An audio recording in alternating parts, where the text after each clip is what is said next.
Good morning po sa lahat ng mga kadete from Luzon, Visayas, and Mindanao. Sa lahat po ng magte-take ng Criminologist Licensure Examination, welcome po sa third episode ng discussion natin in Criminal Law Book 1. Target po natin, we have to finish the whole discussion as much as possible. Sa episode 4 lang po tayo kasi may marami pa po tayong topics that we have to cover. Do not be surprised that we have to put all discussions in episode 4 considering na yung Criminal Law Book 1 consists of a very wide topic. How much more po pag Criminal Law Book 2 na po ang pinag-usapan natin. Criminal Law Book 2, ang dami pong mga discussions dyan. So posibleng it will take 4-5 episodes po.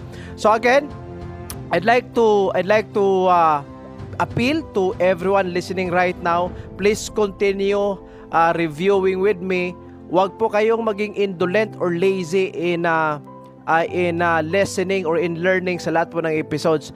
Do not assume na ang Criminal Law Book 1 is just a very short topic. Nako, there are a lot of topics na dapat pong covered. Also, I'd like to inform everybody, if in case updates po ang kailanganin niyo, updates of the upcoming Criminologist Licensure Examination, updates on the table of specification kasi may bago pong crafted na TOS but not yet implemented kasi wala pa po tayong resolution. Punta po kayo sa Facebook page Biqueno Online, andun po ang mga updates. I will not be putting updates here in our YouTube platform but it's gonna be in Facebook po sa Biqueno Online. Alright, without further ado, punta po tayo sa discussion part 3 Criminal Law Book 2. In episode 1, discuss po natin yung preliminary topics. In episode 2, yung mga circumstances affecting criminal liability, yung justifying, exempting, aggravating, mitigating, tsaka yung alternating circumstances. Sa episode 3, discuss po natin, una po yung persons who are criminally liable. Pangalawa, we will touch short lang po, just preliminary topic sa penalty. Kasi yung penalty po, lahat po ng yung remaining topic sa penalty, ilagay po natin sa next episode. So, unang discussion dito will be on the persons who are criminally liable. Pangalawa, we will touch on penalty, the nature of penalty. So, without further ado, may 3 pong taong who are criminally liable. Number 1, itong tinatawag nating principal. Number 2, yung accomplice. Number 3, yung accessory. Note na ang term po na principal shall only be used if the act or the omission is punishable under the revised penal code. Kung matatandaan nyo po in episode 1 or even in introduction to criminology, may tinatawag po tayong classification of crimes according to what law is violated. Number 1, itong tinatawag nating felony. Pangalawa, offense. Pangatlo, misdemeanor or infraction. Okay? Pag may po kayo dyan, pag may notebook po kayo, pakicheck yung review material. Pag wala po kayong review material about this, kindly jot this down. Ang classification of crimes according to the law being violated, una, felony. Felony, pag acts and omissions punishable by the revised penal code. Ang tao po na nag-commit ng felony is known as felon. On the other hand, pag ang act and omission transgressed or violates the special law, ito po yung tinatawag nating offense. Ang taong nag-commit ng offense ay tinatawag na offender. Pangatlo, yung act and omissions punishable by any ordinance, ang tawag po dyan, misdemeanor or infraction. Ang taong nag-commit ng misdemeanor shall be known as misdemeanant. Okay? So, ang word po na principal shall only be exclusively used pag violation po ng revised penal code. Okay? Pag violation po yan ng any special law, for example, Republic Acts, Presidential Decrees, yung mga special law na yan, pag violation po, ang tawag shall be either number 1, offender, or culprit, or accused. Okay? Next. Dalawang parties in all crimes. Una, yung perpetrator or yung criminal. Okay? Pangalawa, yung biktima or yung injured person. So, dalawa lang po ang parties dyan. First party, yung tinatawag nating criminal or active subject. Okay? Bakit active? Siya po yung nag-perpetuate. Siya yung nag-execute. Kaya active. Siya ang nag-execute sa act. Pag nag-stab ka, sino nag-execute ng stabbing? It's basically the criminal. So, yung criminal is an active subject. Yung receiver ng action na yan, yung tinatawag nating passive subject is yung injured party. Okay? The holder of the injured right, it could be a man, a juristic person, or group, or pwede po, estado. Ang tanong ngayon, ano ibig sabihin ng juristic person? Okay?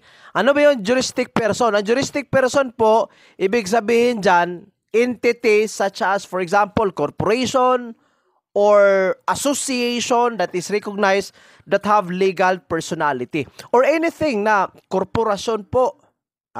Korporasyon or union. Or it could be association na may legal authority na na-violate ng isang kriminal.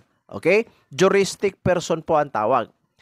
Now, sa tatlong persons criminally liable, you have to understand, cadets, na dalawa lang po ang pwedeng criminally liable pag ang felony po is considered to be light. Question, when can a felony be considered as a light? Dapat memorize na po natin, cadets, ang arresto minor up to reclusion perpetua. Yung time frame time frame ng imprisonment. Kasi pag hindi nyo pa ni-memorize, huwag kayong mag-take ng board exam. Dapat memorize na yan. Arresto minor is punishable by 1 day to 30 days or 1 day to 1 month. If ang felony is considered to be light, ibig sabihin dyan, yung penalty niya is arresto minor. Sino ba ang may criminal liability pag ang felony is considered as light? Ang principal at ang accomplice lang po. Wala pong criminal liability ang accessory pag ang felony is considered to be light. Put that at the tip of your brain. Again, pag ang felony po is considered to be light. Ano ba tong light? Punishable by arresto minor. Pag light po ang felony, ibig sabihin dyan, yung accessory wala pong criminal liability. Sino ang may criminal liability lang? Una, ang principal. Pangalawa, yung tinatawag nating accomplice. I-discuss natin yan one by one.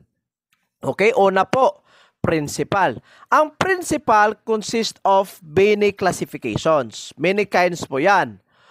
Una, yung tinatawag nating principal by direct participation. Diretso na partisipasyon.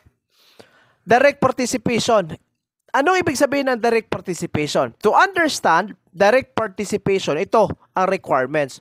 Una, participated in the criminal resolution or may conspiracy.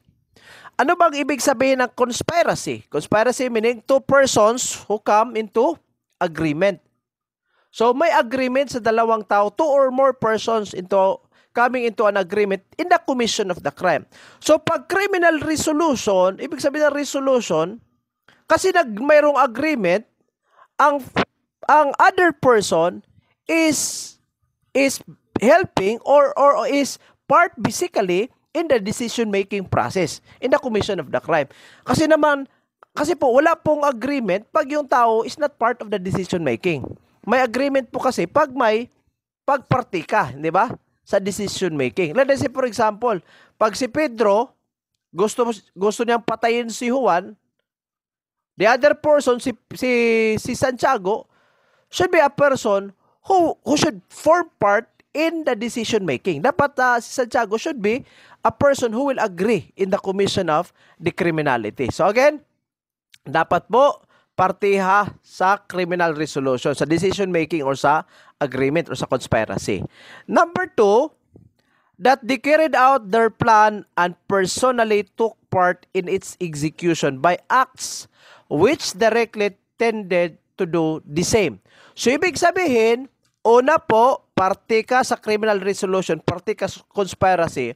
Pangalawa po, part din po o nag-participate ka personally sa pag-execute ng mga acts na nagresulta or nagbunga ng isang krimen. Okay? So, for example, pag si Pedro or si Santiago agreed to kill Juan, dapat si Pedro, who is a conspirator of Santiago, should also participate in the commission, in the execution of the murder. Okay? So, ang note dito is, if the second element is missing, those who did not participate in the commission of the acts of execution cannot be held liable, criminally liable. O na ha?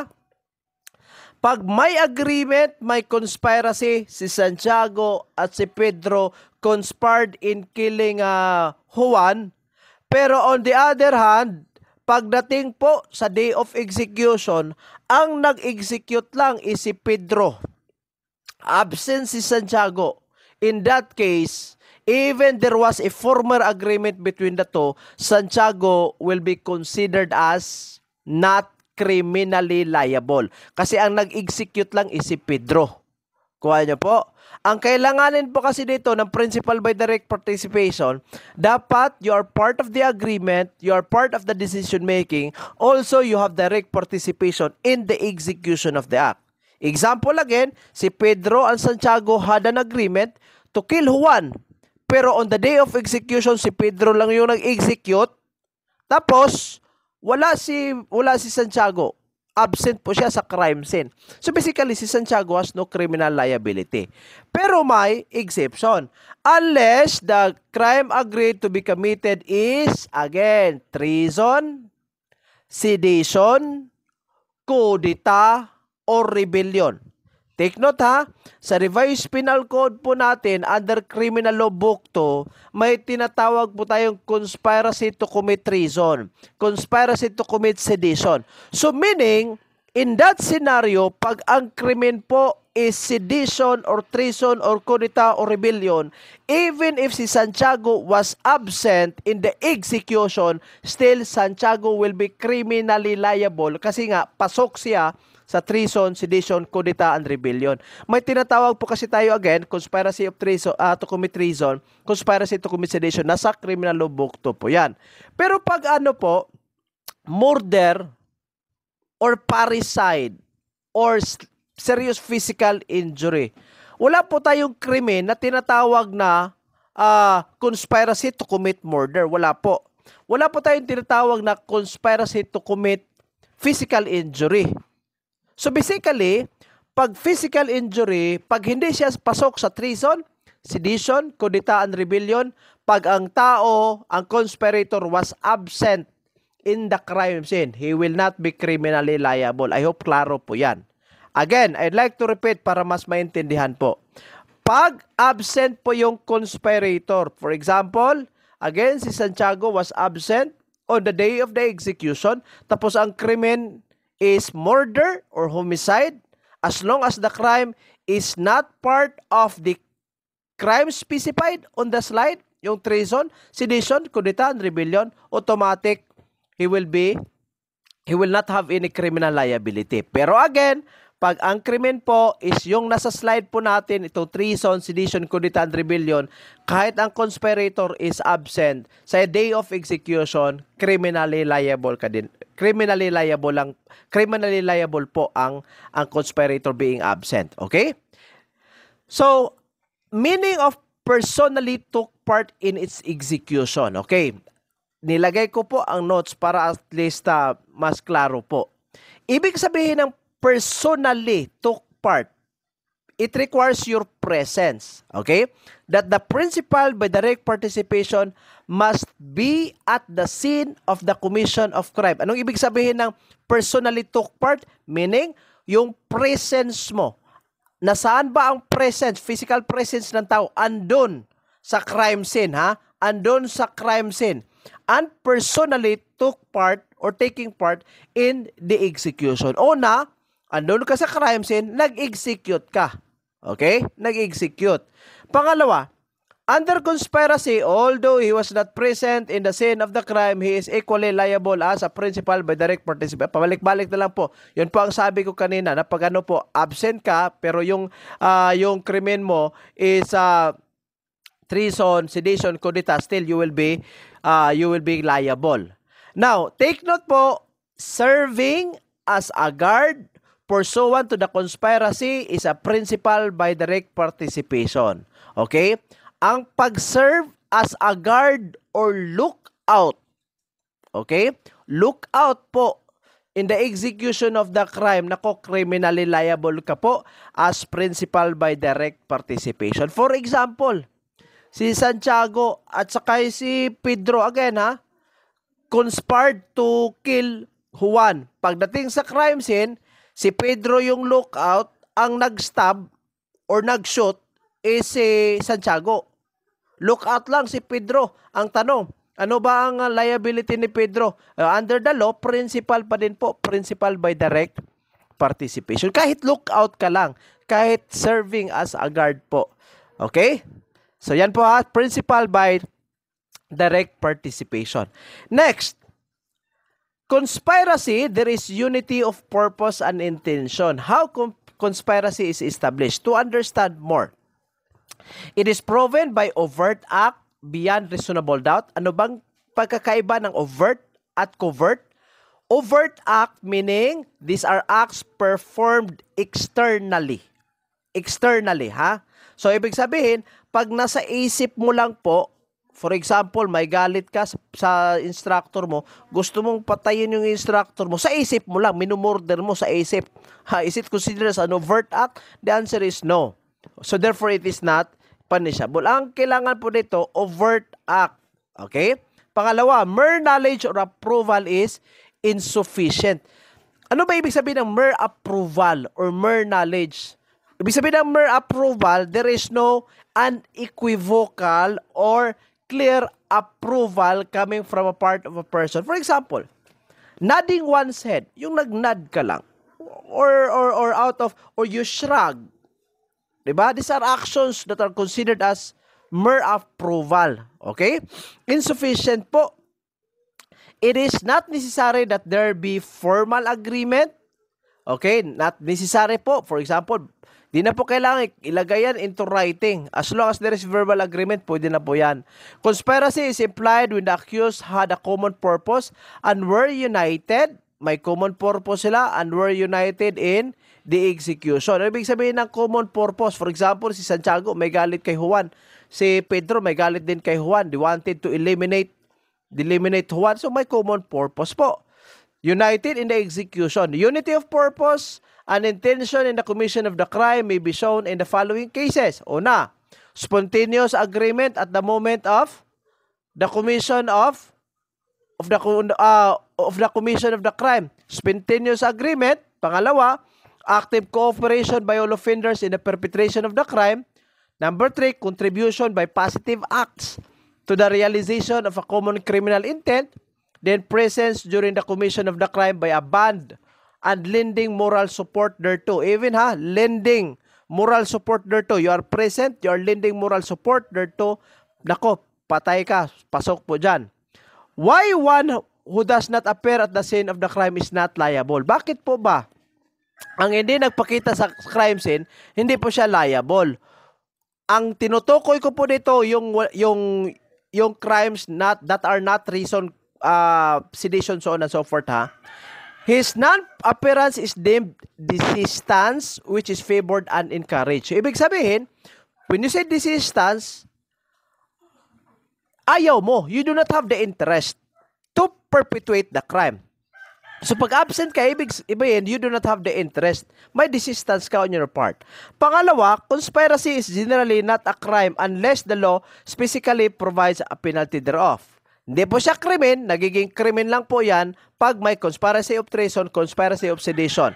Next, there is no basis for criminal liability because there is no criminal participation. Again, what I am referring here are those crimes that are not treason, sedition, and kudeta or so on and so forth. Okay? By the way, ano ba ibig sabihin ng band? Ang band po, again, na-mention ko na po ito sa episode 1. Band refers to whenever more than 3 armed malefactors. Armed, more than 3 nakalagay.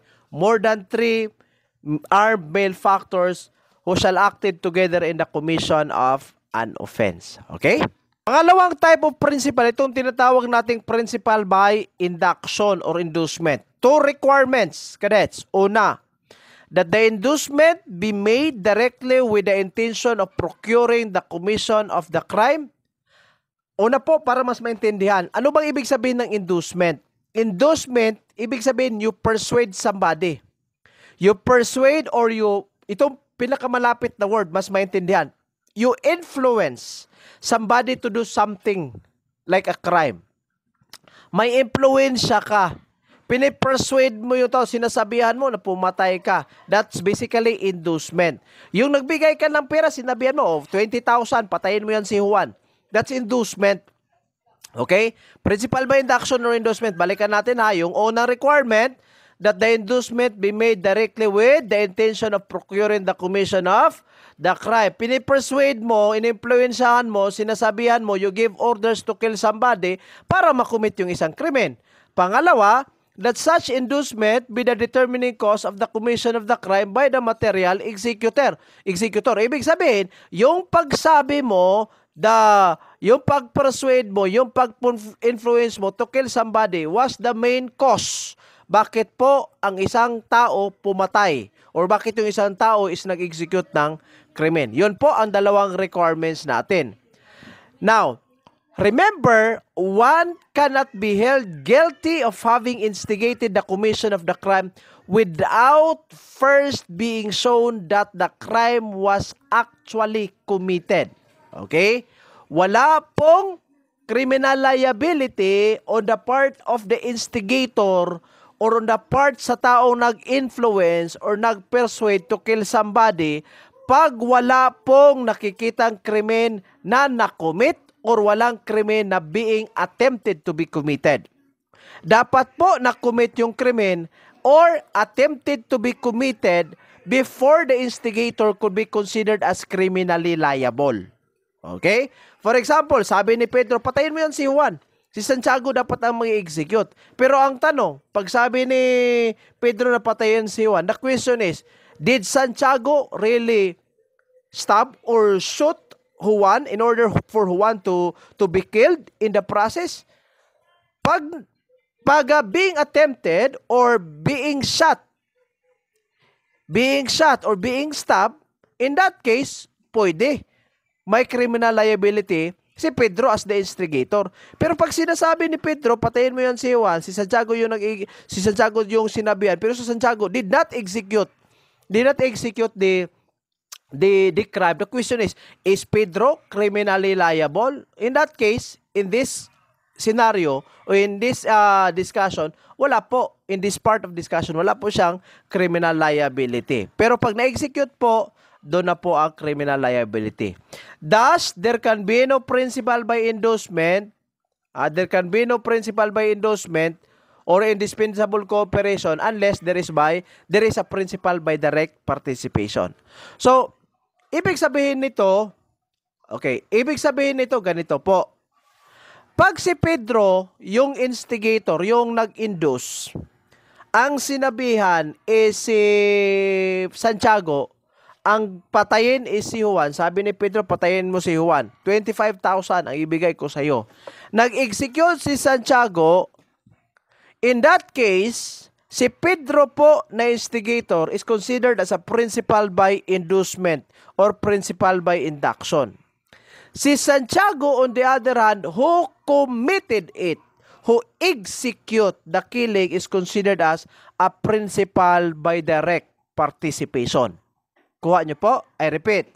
Si Pedro, sinabihan niya si Santiago, patayin mo si Juan. Price. Diba ngayon, may 25,000 na sa isang ulo ng tao. 25,000. Si Santiago, without any hesitation, killed Juan. In that process, si Pedro na nag-instigate or nag-induce, tinatawag siyang principal by induction or inducement. Si Santiago na nag-execute, tatawagin siyang principal by direct participation. Okay? Kuha nyo po. Yan po. Alright. To understand more, two ways of becoming a principal by induction. Una, forcing another to commit a crime. Ano ba ibig sabihin ng forcing? You coerce somebody. Okay? You coerce somebody. Ini-exploit mo. You force somebody to commit the crime. It could either be by the use of irresistible force or pangalawa, causing uncontrollable fear. Irresistible force, or pangalawa, uncontrollable fear. For example, tinutukan mo ng baril yung tao, sinabihan mo, you sign the document and forge the signature. Walang magawa yung tao, finorge niya. He forged the signature kasi wala, because of uncontrollable fear or probably by irresistible force out of nervousness. Pangalawa, by directly endorsing another to commit crime by, again, ito po ang sinasabi ko kanina, nagbigay ka ng presyo, offering a reward or promise, or pangalawa, using words of command. Una, again, presyo, reward, 25,000, 25,000. Sa isang ulo ng tao, pumatay yung si Santiago kasi out of 25,000. So, that's basically principal by induction or endorsement. Now, ang confusing dito is yung words of command. Yung words of, marami po ang nalilito dyan. Using words of command. Kailan po yung words of command will qualify in the principal for a person to be considered as principal by induction? Kailan po magiging qualified ka as principal of induction pag words of command? So para maintindihan, ano bang ibig sabihin ng words of command? Ito po, nilagay ko na lang po sa slide para at least comprehensive. Requisites for word of command to be considered as inducement. Di ba? May mga pagkakataon po tayo out of a trivial conversation lang or probably friendly banter. Di ba? May mga times po tayo na we used to say, patayin kita or patayin mo yan, but it's not a serious command. It's just part of humor. Di ba? Question ngayon, will it qualify you as a principal by inducement? So tingnan po natin Una, commander has the intention of procuring the commission of the crime. Ibig sabihin, ikaw po gusto mong makomit yung krimen, gusto mong mapatay yung isang tao, or gusto mo ang isang krimen will be committed. Pangalawa, the commander has ascendancy or influence. Dapat may influensya. Pangatlo, words used be so direct, so efficacious, so powerful. Kailan po maging powerful yan, efficacious, so direct? Mangyari lang po yan pag yung paggamit ng word is something that could influence a body to perpetuate, to execute the crime. Command be uttered prior to the commission, of course. Number 5, the executor had no personal reason. Ano ba ibig sabihin ng number 5? Had no personal reason. Meaning, wala kang rason to kill somebody. Or you do not have the reason to execute the crime. But you just do it simply because may reward May reward or may promise or may offering. Siguro ang promise that pag if you kill somebody, you will be sitting in this position or in the government. Yung mga ganyan. Or probably may offering. Pag mapatay mo yung isang tao, you will be given a lucrative business. It's an example by inducement. So, yung taong mag-execute ng krimen, walang rason, walang grudge, walang hatred. There's no basically motive on the first place to shoot or to kill somebody. But he do it because there is somebody who influence him, who persuade him, who offer him a reward, a promise, or a prize. Ang tawag po nito part po yan ng words of command. Now, take note, ang sabi ko po kanina, yung words uttered in the heat of anger and in the nature of the command that had to be obeyed do not make one an inductor. Or, yung words uttered in the heat of bantering, joking, or trivial conversation does not qualify. Do not qualify physically. In the same manner, yung words again, uttered in the heat of anger, yung galit na galit ka, yung galit na galit ka po sa isang tao, sinabi yung patayin mo yan, out of anger, is not a qualifying circumstance for principal by inducement. The inducement must precede the act induced and must be so influential in producing the criminal act that without it, the act would not have been perform. So influential po dapat ang ang inducement. For example, pag for governor, sinabihan niya yung close in guard niya, sinabihan niya patayin mo 'yan. If hindi mo patayin, ikaw yung papatayin ko. That's basically an example of inducement. So in that case, may influence po yung governor over the close-in security guard. So basically, yung pag-perform ng isang guard could be a product of the inducement coming from the governor. Mere imprudent advice is not an inducement. Yung nag-a-advise ka na hindi seryoso, okay? Imprudent, tactless, or reckless na pag-advise. Di po yan qualified. Alright, ito po ang question sa board examination. Inilagay ko po as part of the examples. Dalawa po ang examples ko na inilagay po. Sa unang example, while in the course of quarrel, a person shouted to A. Sabi niya, kill him, kill him. So A killed the other person. Question is the person who shouted criminally liable? Is that inducement? Ang sagot po, no. The shouting must be an irresistible force for the one shouting to be liable. So, yung sinabi niya, patayin mo yan, patayin mo. It's not basically a qualification for inducement. There was a quarrel between two families. One of the sons of a family A came out with a shotgun. His mother then shouted, shoot! Oh, so he shot and killed someone. Is that mother liable? Again, wala pong inducement na nangyayari. Because, ang sabi ko po kanina sa previous slide, tingnan po natin, words uttered in the heat of anger that does not qualify or do not qualify for a person to be criminally liable under principle by inducement. So on the other hand, ito pa po, people versus Agapinay. The one who uttered, kill him, we will burn him, while the felonious aggression was taking place cannot be held liable as principle by inducement. Utterance was said in the excitement of the hour, not a command to be obeyed. Okay? Next, ito another example, last. Ernesto shouted to his younger brother, Oscar, birahin mo na yan. Or birahin mo na. Oscar stabbed the victim. It was held that there was no conspiracy.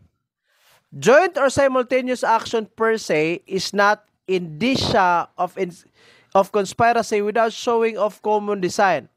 Oscar has no rancor with the victim for him to kill the latter. Itong example na ito is something that is different from the previous examples. So, it involves two persons. Una, itong si Ernesto. Pangalawa, itong si Oscar. Si Ernesto, sinabihan niya yung younger brother na si Oscar to kill somebody. Okay?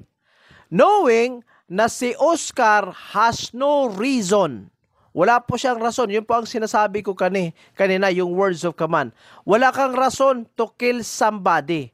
But you do it, you do the killing, you execute it simply because there was an influence. There was a persuasion. There was an offer. There was a price or there is a reward. So, considering that Ernesto had great moral ascendancy and influence over Oscar being much older than the latter who was 18 years old, and it was Ernesto who provided his allowance, clothing, as well as food and shelter, then in this case, si Ernesto is principal by inducement. Kasi po, wala po siyang rason si Oscar. He has no rancor or no grudge against the victim. Pero ginawa niya kasi there was an influence coming from Ernesto. Puntahan natin ang previous slide. I-twist po natin ng konti. For example, dito po sa last, people versus Agapinay. Let us just say, yung somebody who said, kill him or bury him.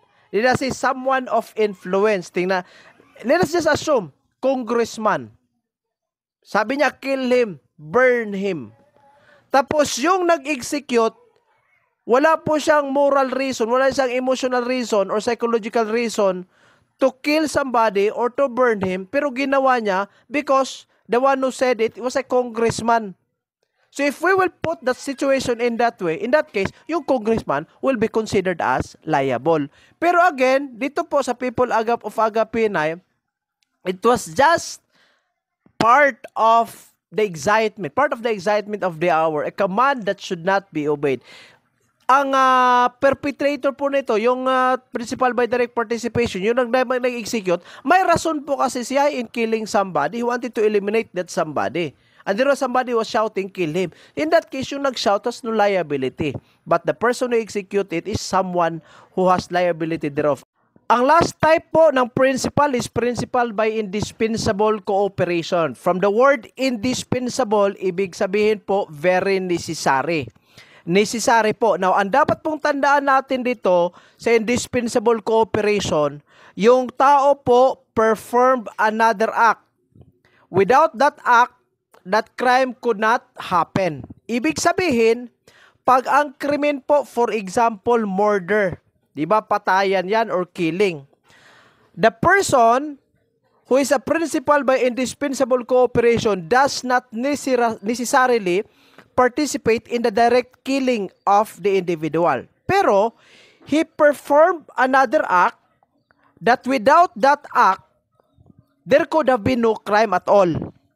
So meaning, yung pag-perform niya ng act is basically the result or basically the requirement para po mangyayari ang isang krimen. Maintindihan po natin later on by citing an example.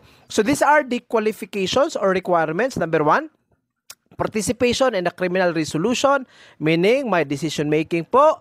Pwede either anterior conspiracy, ibig sabihin ng anterior, before in time or before the time, or unity of criminal purpose and intention immediately after the commission of the crime charge. Tapos sasabi ko po kanina, cooperation in the commission of the offense by performing another act. That's the key words, performing another act without which it would not have been accomplished. So ano bang ibig sabihin ng cooperation in the commission of an offense or of the offense? Meaning, may desire or wish in common a thing, but that common will or purpose does not necessarily mean previous understanding, for it can be explained or inferred from the circumstances of each case. If the cooperation is not indispensable, the offender is only an accomplice. Take note po ha, pag hindi po indispensable ang cooperation, ibig sabihin, ang tao po will fall not as a principal, but as an accomplice. Okay? So para mas maintindihan, ito, binigyan ko na po ng board exam situation. Okay? Ito po, board exam situation. Ang nangyayari po dito, this happened before midnight, December 31, 1999, nangyayari po ito. So, sa situation po, it involves, number 1, itong si Jonas. Pangalawa, itong si Jaja. Na nag-celebrate, they were on a drinking spree at Jonas Place, itong dalawa. Siguro magkaibigan. So, ang ginawa nila, they explode high-powered firecrackers in their neighborhood. So, in the course of conversation, si Jonas confided to Jaja. Sabi niya that he has been keeping a long-time grudge against his neighbor, Jipoy. So, sinabihan niya si Jaja, he confessed to Jaja that he has a hatred against his neighbor, itong si Jipoy. Kasi po, ang cause po ng hatred is, itong si Jipoy, hindi po nagpahiram ng pera. Okay? So yun po ang nangyayari. So galit po siya. So while under the influence of liquor, Jonas started throwing lighted super lolos. It's a firecracker po inside Jipoy's fence. Sakay Jipoy po na fence. So, na-irritate po si Jipoy. So, upon knowing that the throwing of the super lolo was deliberate, sabi ni Jipoy, galit siya and sternly warned Jonas to stop his malicious act. Sinabihan niya si Jonas na, huwag mong gawin yan. A heated argument between Jonas and Jipoy ensued, but Jaja tried to calm down his friend. At midnight, ang ginawa ni Jonas, kinonvince niya ngayon si Jaja to lend his .45 caliber pistol. Okay?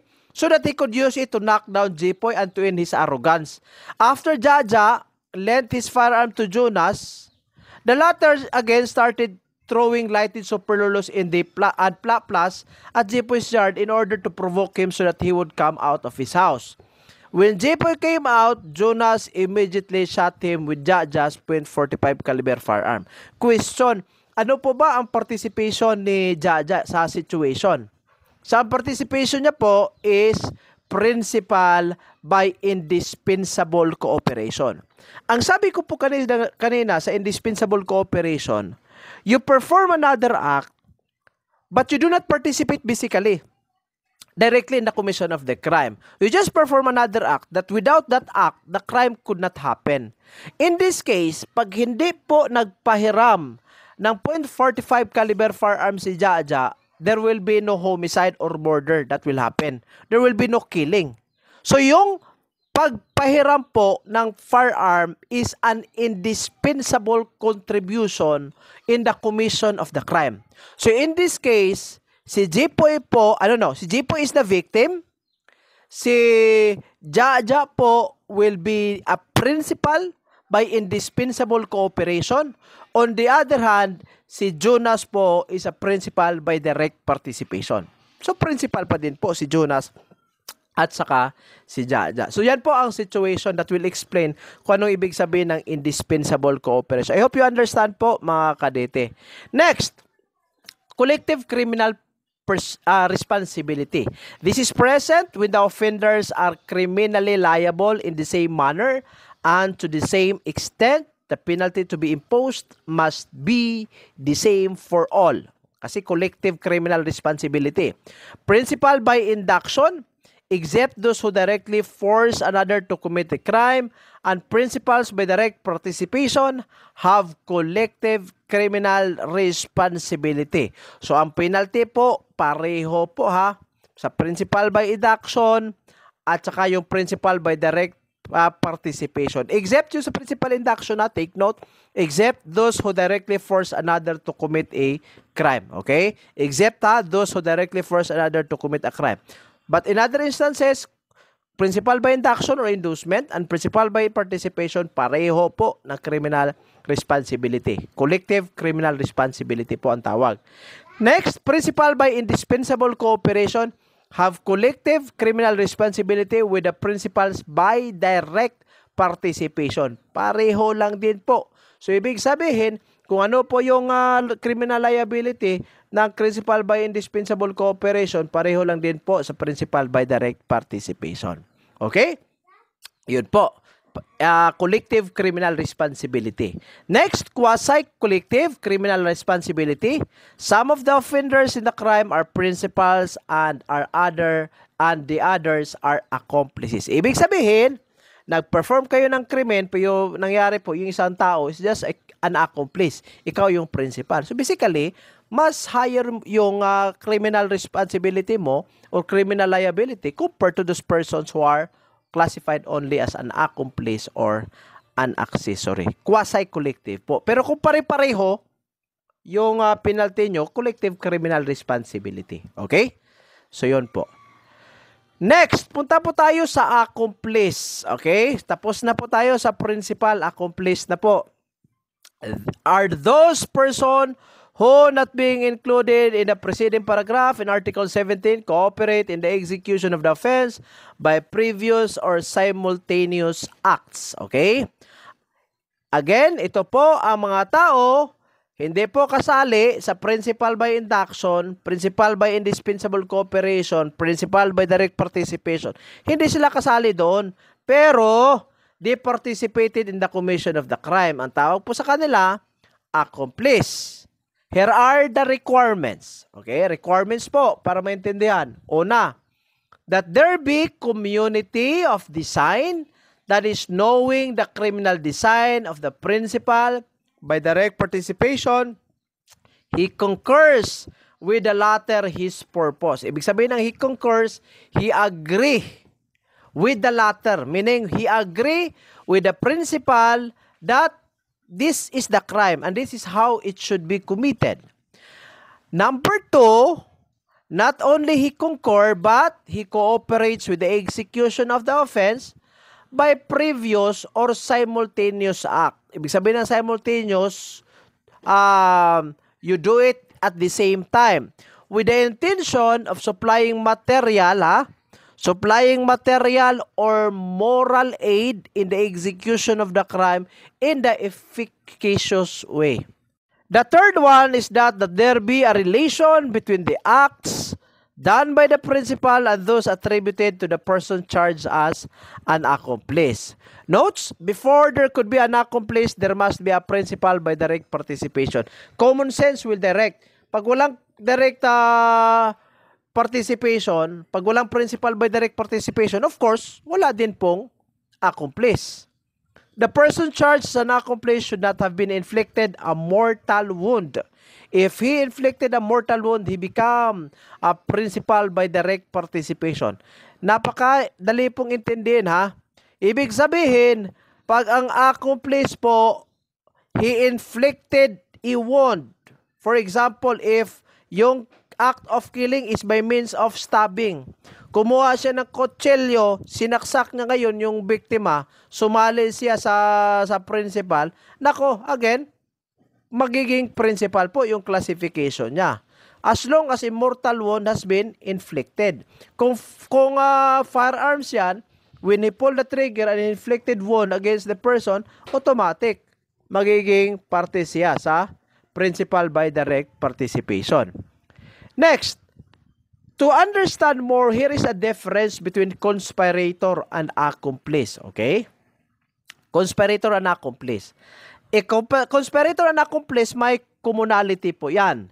That they know and agree with the criminal design. Pareho silang dalawa. Ang conspirator know the criminal intention because they themselves have decided upon such of course. Meaning may resolution. Sila mismo is part of the decision making. Ang accomplice on the other hand, come to know about it after the principal have reached the decision and only then do they agree to cooperate in its execution. Sa conspiracy, parte ka ng decision making. Sa accomplice, nalaman mo ang decision or nalaman mo ang criminal intent only after the decision has already been made. And then, after the decision has already been made, doon ka na po nag-agree to cooperate in its execution. So, nasa huli po yung agreement. Pero yung conspirator, yung agreement is nag-uuna po yan before the commission of the crime.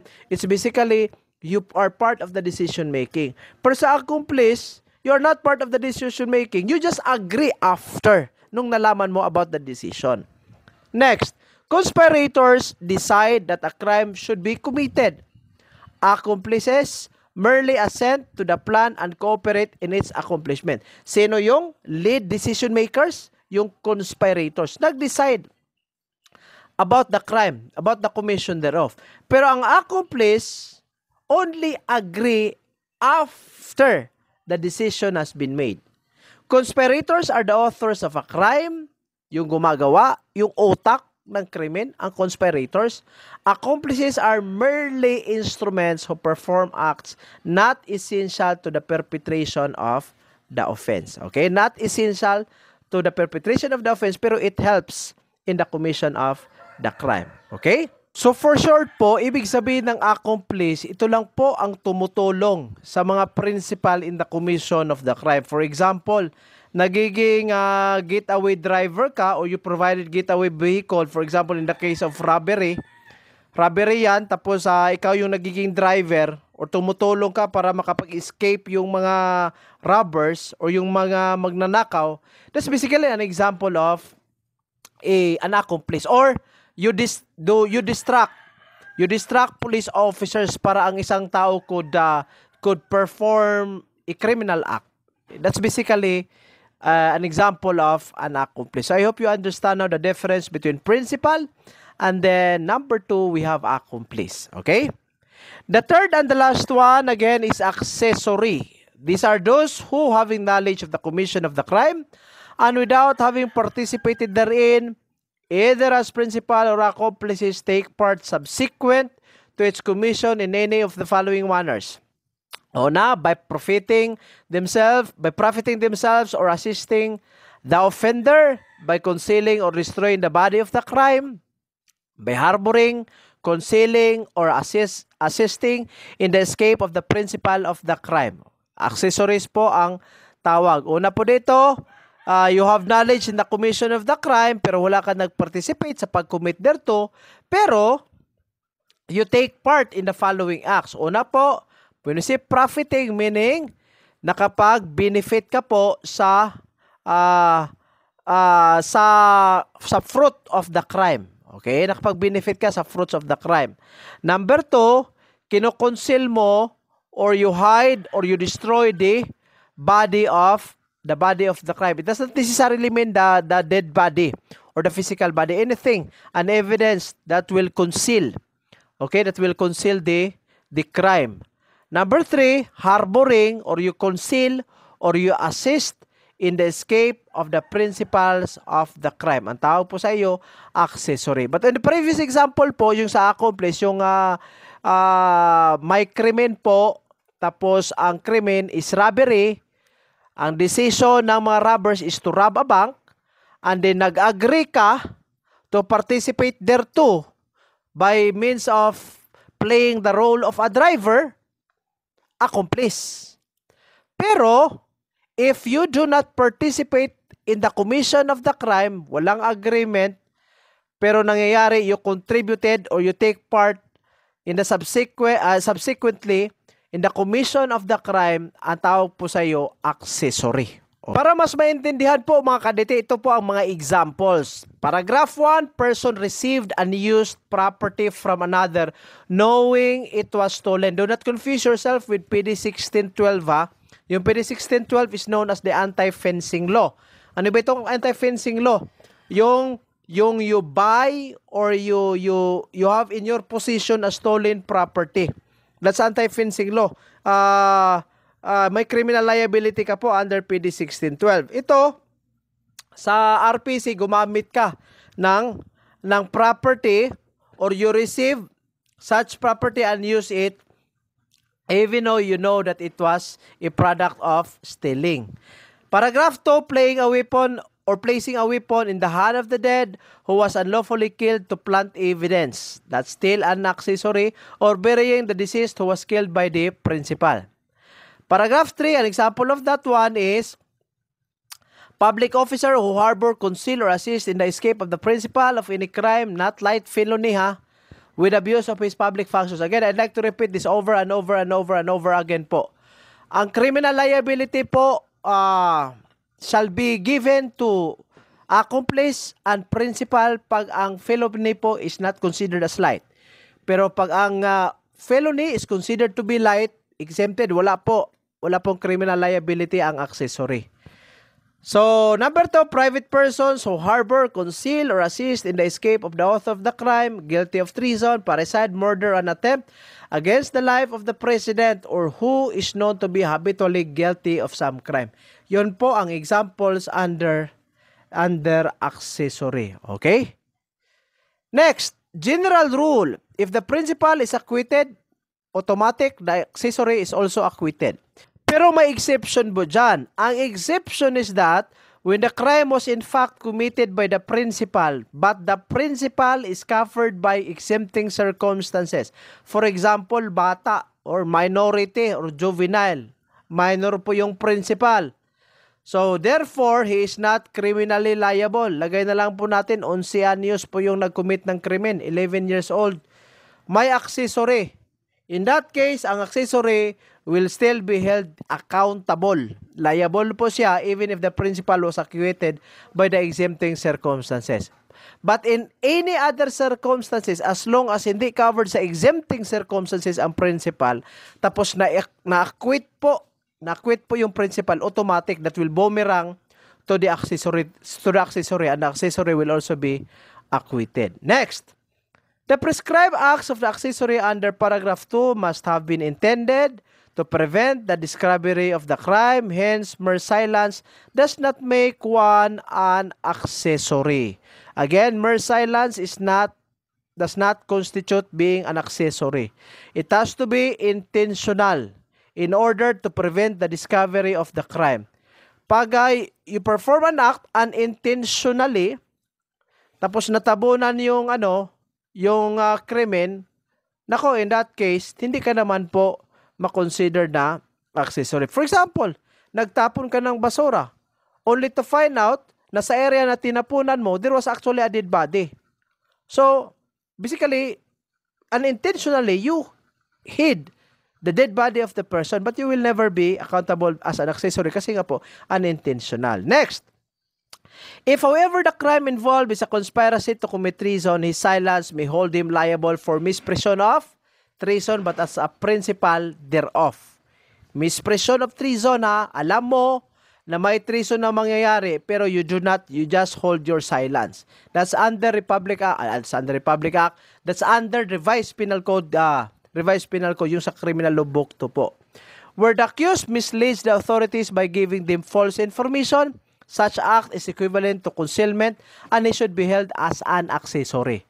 So if you mislead, nagbigay ka ng impormasyon na mali in order to mislead the authorities, ang criminal liability mo will be as an accessory. So yon po. So let us differentiate po natin ang principal and accessory. Ang principal takes direct part or cooperates in or induces the commission an offense. Pero ang accessory does not take direct part or cooperates in or induces the commission of the crime. Pangalawa, ang principal cooperates in the commission of the offense by acts either prior thereto or simultaneous therewith. Pero ang accessory does not take part in the commission of an offense. Pag robbery yan, you do not take part in the robbery. Okay? You do not take part in the robbery. You just probably you conceal or you disrupt police authorities para hindi sila makapag-respond agad sa crime scene. Principal participates during commission of the crime. Accessory participation of the accessory in all cases always subsequent to the commission of the crime. When we say subsequent, after the commission of the crime. Lagay nyo po yan sa isip nyo po ha. Pag hindi po subsequent ang cooperation, nako, mahulog siya. It's either accomplice or principal. For example, pag getaway vehicle ka, pero you agree. For example, si Juan at saka si Pedro agree on committing robbery. Tapos sinabihan nila si Santiago to be partner of, sabi ni Santiago, I just wait as a driver, as a getaway driver. So, si Santiago is basically an accomplice. Pero if we will twist the situation, nag-grab sina Pedro at saka si Juan, pagdating na nila sa labas, walang masasakyan, they ask Santiago to be the driver and Santiago agreed thereof. Si Santiago in that scenario becomes an accessory. So yun po, a very fine line that would differentiate between accessory and accomplice. So dapat po we have to be meticulous mga kadete. Rationalize nyo muna yung question sa board examination. Huwag mag-answer agad kasi po ang board exam sometimes it becomes very tricky. Next, accessories who are exempted from criminal liability. Okay? Spouse. Ano ba itong spouse? Yung asawa, husband or wife. Ascendant, descendant, legitimate, natural or adopted brother, sister, or relative by affinity within the same degree. Exempted po yan as an accessory. However, accessory is not exempted from criminal liability even if the principal is related to him if such accessory is someone who profited by the effects of the crime. Meaning, again, nakapag-benepisyo ka po sa epekto or sa bunga ng krimen. Assisted the offender to profit by the effects of the crime. Or, nagbigay tulong ka sa taong offender para makapag-benepisyo sa bunga ng krimen. Now, ito po ang question coming from the board examination para mas maintindihan po. Si Felicidad is basically anak ni Carpo. Ang ginawa ni Felicidad is magnakaw ng earrings. Earrings na pagmamay-ari ni Mardoquio. So, being the father, si Carpo, isinala niya ngayon ang earrings with a pawn shop. Sinanla niya for a loan equivalent to 5,000 pesos. So for short, nakuha niya yung 5,000 pesos na isinala out of the earrings that he pawned inside the pawn shop. So during trial, sabi ni Carpo that he is the father of Felicidad. So therefore, he should not be held liable as an accessory. So ang sabi, di ba kanina sa previous slide, automatic pag if you benefited in the fruits of the crime or in the effects of the crime, you can be held liable. Pero I also told you in a previous slide na pag ascendant ka po or descendant, automatic exempted po 'yan sa criminal liability as an accessory. Kasali na doon yung spouse tsaka yung legitimate, natural or adopted brother, sister or relative by affinity with the same degree. Pero in this case, will Carpo's defense prosper? Ang sagot po is hindi. Kasi nga po, the defense of Carpo will not prosper because the exemption from criminal liability of an accessory by virtue of relationship does not cover again yung accessories who themselves profited from the effects of the crime or assisted the offender to profit by the effects or proceeds of the crime. Di ba ang sabi ko kanina sa previous na slide, na pag ang tao po nakapagbenepisyo sa epekto ng krimen, automatic he is criminally liable even if that person is your spouse, your ascendant, your descendant, or legitimate, or so on and so forth.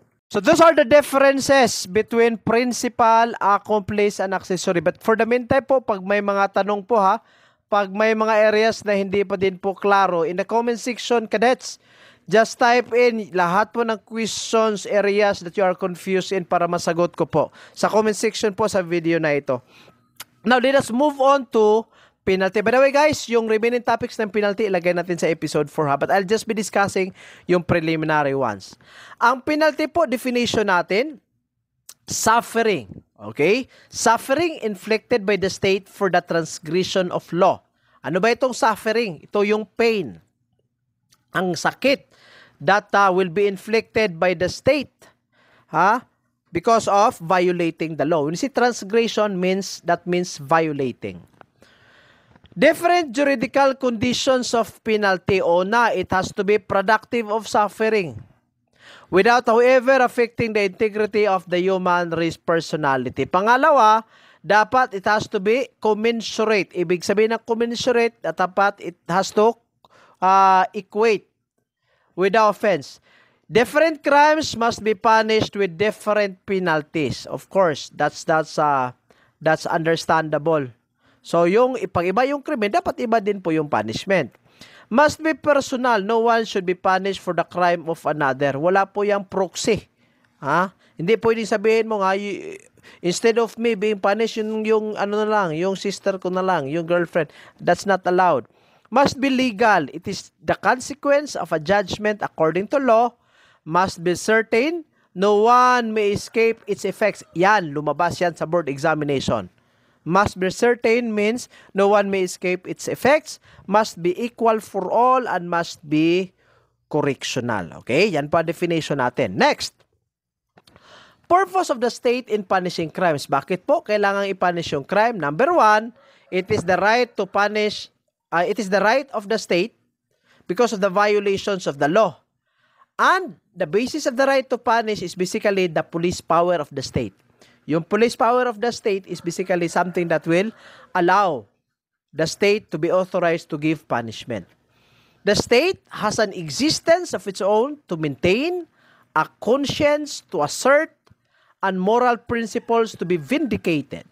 Penal justice must be therefore be exercised by the state in the service and satisfaction of a duty and rest primarily on the moral rightfulness of the punishment inflicted thereto to secure justice. Yan po ang very understandable purpose ng estado sa pagpunish ng krimen. Theories justifying penalty. Ito na-discuss po ito sa sa institutional correction. But these are medyo may pagkakaiba nga lang. Sa institutional correction, andon yung deterrence, andon yung expiation, andon yung rehabilitation. Pero dito ito po ang justification of penalties o theories justifying penalties according to the Criminal Law Book 1. Una, prevention.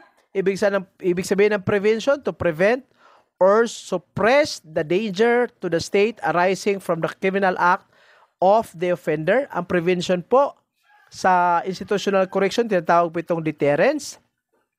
Self-defense so as to protect society from the threat and wrong inflicted by the criminal. Ito, sa institutional correction, we call this one as incapacitation. You incapacitate the individual para hindi na siya mag-victimize ng other members of the community. Reformation, the object of punishment in criminal cases is to correct and reform the offender. Ibig sabihin, from a law violator, you correct him to become, in order for him to become a law-abiding citizen of the country. Reformation is the same with rehabilitation. Exemplarity, deterrence pa din po yan. The criminal is punished to serve as an example to deter others from committing crimes. And number 5, justice. That crime must be punished by the state as an act of retributive justice. Sa institutional correction, tinatawag itong retribution. Okay? The person should be punished because he deserved it. Okay? Justice po sa Criminal Law Book 1. A vindication of absolute right and moral law violated by the criminal. Okay? Threefold purpose of penalty under the code. Una, retribution or expiation. The penalty is commensurate with the gravity of the offense. Number 2, correction or reformation shown by the rules which regulate the execution of the penalties consisting of the prohibition of liberty. And number 3, social defense, shown by its inflexible severity to recidivists and habitual delinquents. Next is retroactive effect of penal laws. If you could still remember po, cadets, under episode 1, ang isa pong characteristic of the criminal law is yung tinatawag nating prospectivity. Di ba tatlo po yan? Generality, territoriality, and prospectivity. Sa prospectivity po, we learn na ang batas po natin has no retroactive effect. Generally. Pero, in certain cases po, may mga posibilidad that the law will have retroactive effect, especially if the retroactive effect will benefit the accused. Okay? Pag nakapagbigay po yan ng benepisyo sa accused, pwede po ang retroactive effect. For example, may krimen na nangyayari. Original punishment niya is 5 years. Yung isang tao nag-commit sa krimen na yan, he got imprisoned, but when he was in the imprisonment, may repeal po, may amendment sa batas, nagiging 1 year na lang ang punishment sa crime na yan. Question, is the amendment benefits the accused? The answer is yes. So therefore, he does not need to serve 5 years anymore kasi nga may bagong batas. Yung bagong batas na yan could benefit him. So automatic 1 year lang po yung i-serve niya. Again, ang retroactivity ng batas will only happen if it is in favor with the accused or it is in favor with the criminal. Pero, dapat po, the criminal should not be a habitual criminal or habitual delinquent.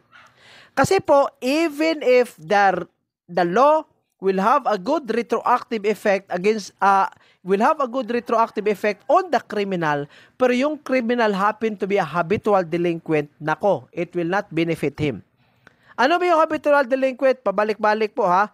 A person who within a period of 10 years from the date of his release or last conviction of the crimes of serious or less serious physical injuries, robbery, theft, estafa, falsification, is found guilty of any said crimes for, again, how many times? 3rd time or oftener. Meaning, ibig sabihin na oftener, it could be 4 times, 5 times. I repeat, ano ba ang unang qualification nito? 10 years po from the date of release or from the date of conviction. Nag-commit ka ng una, serious physical injury. Pangalawa, less serious physical injury. Pang-apat, robbery. Pang-tatlo is robbery. Pang-apat is theft. Pang-lima is estafa. Ang pang-anim is falsification. Pag nag-guilty ka po, third time or oftener, magiging habitual delinquent ang yung classification. So even if the law will benefit you, pero you are considered or classified as habitual delinquent, nako, you will not be benefited. Okay? Kasi nga habitual delinquent ka. Next, ex post facto law. Okay? So sa prospectivity, andyan yung ex post facto law. Question. Ano ba itong ex post facto law? I think I discussed this in human rights education subject. Ang anim po na circumstances na makikita nyo sa slide are basically ex post facto law. Okay? Ex post facto law po yan. Pag nangyari po in one of these 6. Una, makes criminal an act done before the passage of the law and which was innocent when done. Napakasimple pong intindihin. Ibig sabihin, when you perform that act, at the time of its commission, hindi pa po yan krimen. But after a lapse of a period, may batas po na sinalabas, may batas na lumabas po that regulates such action. Ang tanong, pwede ka bang mapunish on a previous act that you committed which was not a crime originally? The answer is no. Again, basic example Basic example lang po ito. Anti-voyeurism law. Republic Act 9995. Diba? Sa Republic Act 9995, you are not allowed to photograph, to videograph, or to record anything during sexual intercourse, yung kung ano mang ginagawa nyo dyan. For example, lumabas yung anti-voyeurism law, year 2011 or 2012. Example lang po, I'm not very sure with the date. Pero may ginawa kang acts that are considered as violations under 9995, pero ginawa mo yan, year 2000 pa. Question, lumabas yung batas 2011 o 2012. Will you be punished on the previous act, yung nasa 2000, year 2000? The answer is no. So therefore, hindi ka po ma-punish. Wala ka pong criminal liability. But if there is a law that will punish your previous act, yung batas na yan is considered as an ex post facto law. An ex post facto law is considered to be unconstitutional. Next, aggravates a crime or makes it greater than it was when committed. For example, una, krimen na na-commit mo is, let's say, physical injury. Ang physical injury, let's say, 6 months lang yung punishment. You have been convicted 6 months, dumating yung batas, ang 6 months nagiging 1 year. Question, will you serve 6 months or 1 year? The answer is, 6 months ka lang kasi yung 1 year will not benefit you. Okay. Pag may batas po, nagagawin na dapat yung 6 months, magiging 1 year yung pag-serve sa prison, nako, is an example of ex post facto law and that is still unconstitutional. Sa number 4 naman po, yung testimony po become less. Okay? Become less or nangangailangan ng different testimony na iba po sa previous na dinidemand, minamandate ng isang batas. Again, parte din po yan ng ex post facto law. Imposing a penalty or deprivation of a right for something which when done was lawful.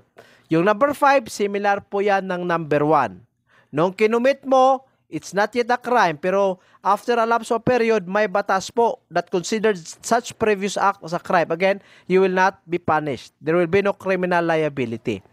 Deprives a person accused of a crime of some lawful protection to which he has become entitled, such as the protection of a former conviction or acquittal.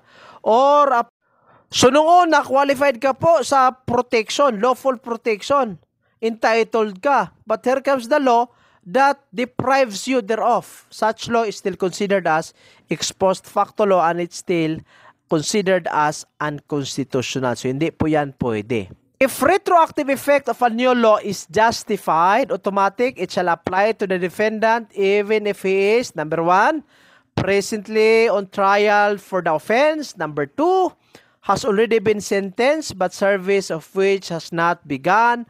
Or number 3, already serving sentence. Pag ang retroactivity niya po will be something that is beneficial to the accused, something that would justify.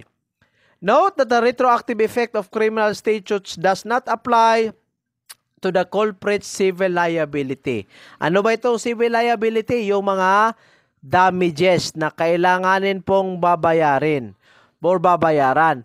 Kahit po exempted ka from imprisonment, kasi po may bagong batas that could benefit you, yung babayarin nyo po, yung babayarin mo na fine or damages shall be paid. Kasi po ang civil liability will not be extinguished even if there is a retroactivity of a particular law. Lastly, punta po tayo sa pardon. Okay? Epekto ng pardon sa offended party. Kasali din po ito sa penalty. Okay? Kailanganin bang ma-penalize yung tao pag he receive pardon? Depende po. General rule po natin, ang pardon by the offended party will not extinguish the criminal liability of the offender.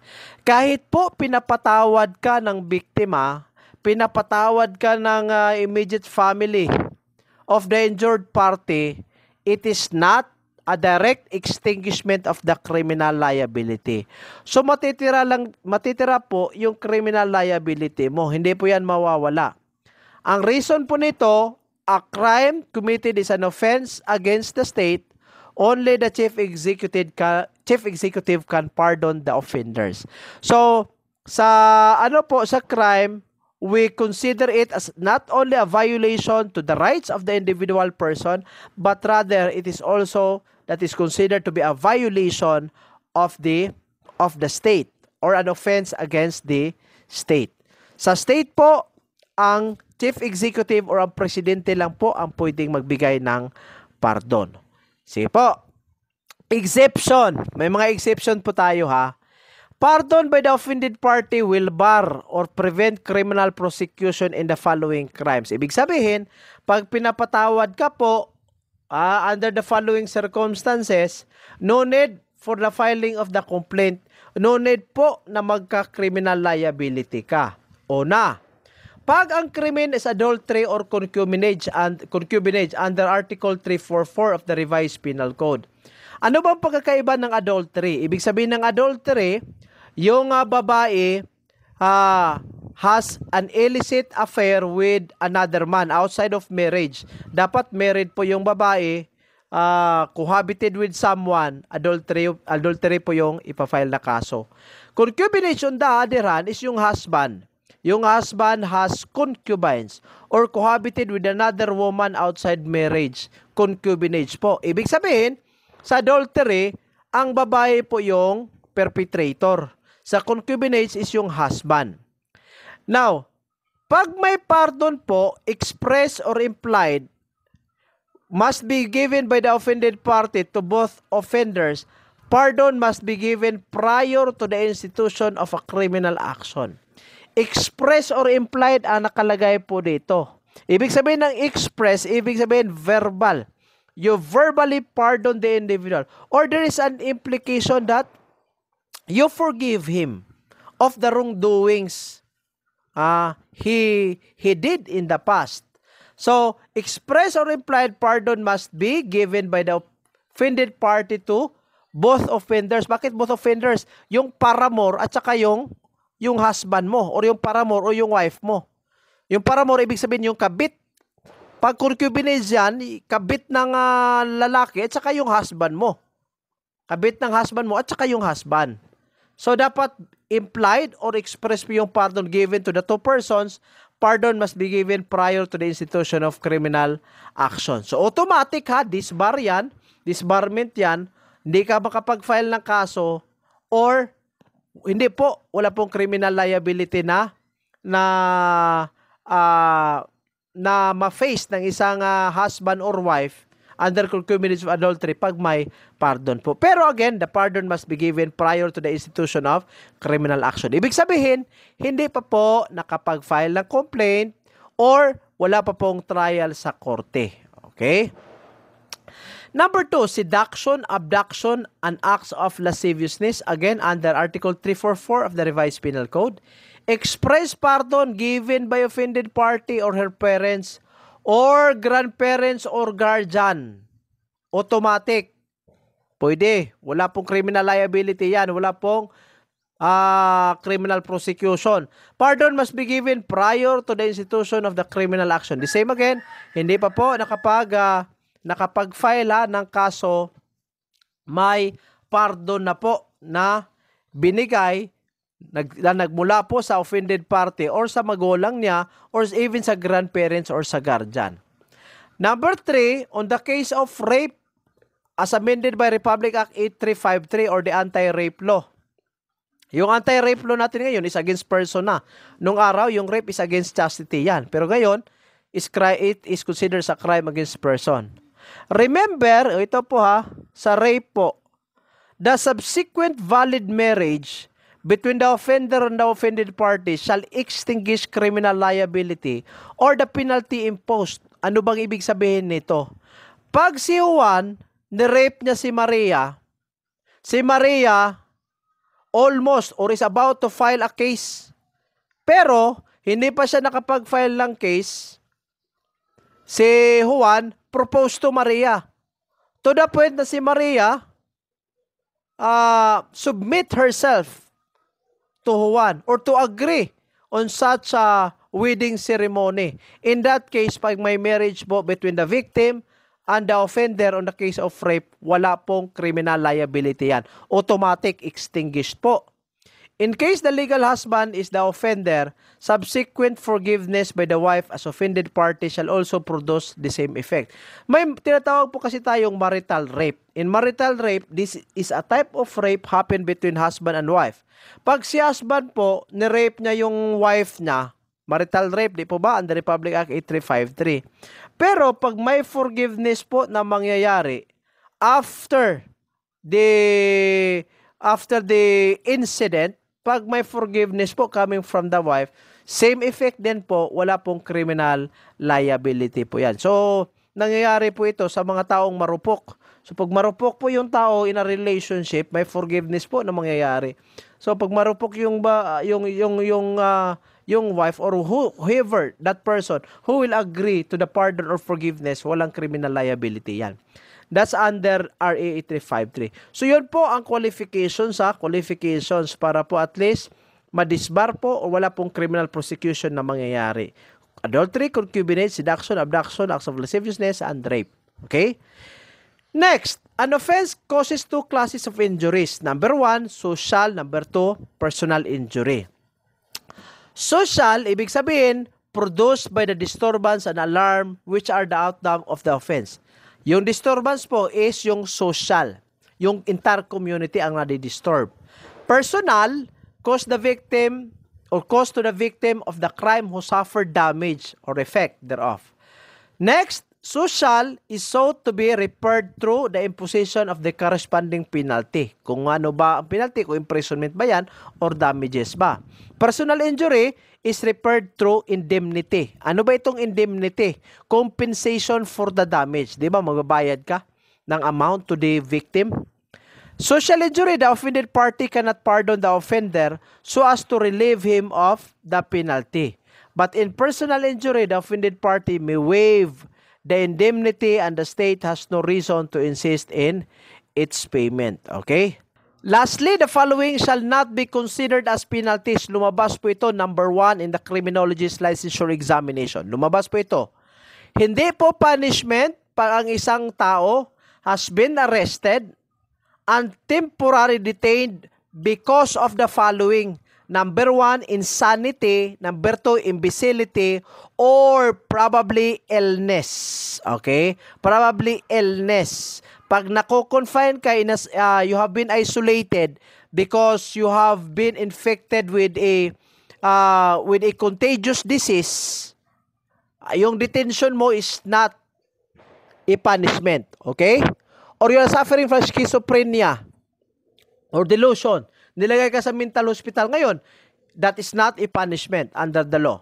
Number 2, yung commitment of minor to any of the institutions mentioned under PD 603. For example, Youth Rehabilitation Center, Bahay Pag-asa, which are under the Department of Social Welfare and Development. That's not a punishment, okay? That's not a penalty. Number 3, suspension from the employment or public office during the trial or in order to institute proceedings. Ibig sabihin, nasususpend ka po to give flow for justice to happen and not to contaminate evidence. So, the moment you have been suspended from an employment or a public office, para po yung trial could be given way, para ang yung justice magbigyan ng daan, at the same time hindi makontaminate yung ebidensya o hindi ma-influence yung mga witnesses, ang tawag po dyan is not a penalty. Okay? Hindi po yan penalty. Number 4, fines and other corrective measures which in the exercise of their administrative or disciplinary powers, superior officials may impose upon their subordinates. For example, citation, ticket po. Wrong parking, binigyan ka ng ticket. Fines and other corrective measure is not considered as a penalty. Alright? Deprivation of rights and the preparation which the civil law may establish in penal form is also not considered as a penalty. Ano bang example nito? Deprivation of right. For example, di ba pag PDL ka, persons deprived of liberty, nasa presuhan ka, there are cases that you cannot exercise your right to suffrage. Hindi ka makapag-vote, especially pag ang security will be compromised. And deprivation of such right is not considered as a penalty. Okay? So yun po. We will stop in this slide. The remaining topics po mga karite will be transferred to episode 4. Thank you so much for listening. God bless everyone and I hope ready na po tayo sa pag-take ng board examination under the new curriculum. God bless everyone.